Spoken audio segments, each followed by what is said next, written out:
semuanya, nama aku Giavi Alferi. Pada kesempatan kali ini, aku akan menjelaskan secara lebih mendalam mengenai dua fungsi utama pajak, yaitu fungsi budgeteer dan fungsi regulasi. Kedua fungsi ini sangat penting karena menggambarkan bagaimana pajak berperan dalam pembangunan negara dan pengaturan kegiatan ekonomi. Pertama, ada fungsi budgeteer, yaitu fungsi pajak sebagai alat untuk menghimpun penerimaan negara. Melalui pajak, pemerintah memperoleh dana yang digunakan untuk membiayai seluruh aktivitas penyelenggaraan negara. Dalam praktiknya, penerimaan pajak menjadi komponen terbesar dalam APBN, sehingga keberhasilan pembangunan nasional sangat dipengaruhi oleh kepatuhan masyarakat dalam membayar pajak. Dana pajak ini kemudian dialokasikan untuk berbagai kebutuhan publik, seperti yang pertama pendidikan, misalnya BOS untuk sekolah, beasiswa atau peningkatan fasilitas belajar. Lalu yang kedua untuk kesehatan, termasuk pembangunan rumah sakit, layanan BPJS Kesehatan, serta program kesehatan masyarakat lainnya. Lalu infrastruktur seperti pembangunan jalan, jembatan, bandara, transportasi umum, dan fasilitas publik lain yang meningkatkan akses masyarakat. Lalu keamanan dan pertahanan untuk mendukung operasional TNI, Polri, dan lembaga ketahanan negara. Lalu program sosial seperti bantuan sosial, subsidi, dan jaminan perlindungan sosial untuk masyarakat berpendapatan rendah.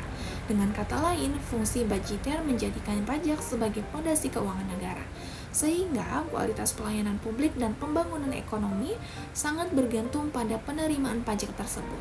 Lalu fungsi regulasi, alat pemerintah mengatur ekonomi dan sosial. Selain sebagai sumber dana, pajak juga memiliki dua fungsi regulasi, yaitu yang pertama adalah peran pajak sebagai instrumen pemerintah untuk mengatur kegiatan ekonomi dan perilaku masyarakat.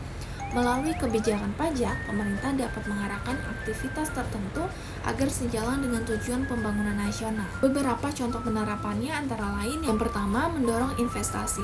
Pemerintah memberikan intensif pajak seperti tax holiday, pengurangan tarif PPh, atau fasilitas investasi bagi industri prioritas. Langkah ini dilakukan untuk menarik investor dan mempercepat pertumbuhan ekonomi. Lalu mengendalikan konsumsi barang tertentu. Pengenaan cukai pada produk seperti rokok, minuman beralkohol, dan plastik bertujuan untuk mengurangi konsumsi yang dianggap beresiko bagi kesehatan atau lingkungan. Lalu selanjutnya, melindungi industri dalam negeri. Melalui bea masuk atau penyesuaian tarif pajak perdagangan, pemerintah menjaga agar produk lokal tetap memiliki daya saing dan tidak tergerus oleh barang impor. Lalu menjaga kelestarian lingkungan.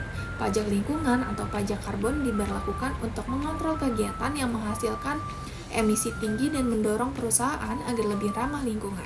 Lalu, menstabilkan kondisi ekonomi. Pemerintah dapat menyesuaikan kebijakan pajak saat terjadi inflasi, resesi, atau gejolak ekonomi tertentu untuk menjaga stabilitas harga dan keseimbangan perekonomian. Fungsi regulasi menunjukkan bahwa pajak bukan sekedar instrumen pengumpulan dana, tetapi juga alat kebijakan strategis untuk menciptakan tatanan ekonomi dan sosial yang lebih baik. Oke, itulah penjelasan mengenai dua fungsi pajak, fungsi budgeteer dan fungsi regulasi. Semoga penjelasan ini bisa membantu kita memahami bahwa pajak memiliki peran sangat penting, bukan hanya untuk pendapatan negara, tetapi juga sebagai alat untuk mengatur dan mengembangkan perekonomian Indonesia. Terima kasih. going, 이불 속에서 going, going은 언제나 너에게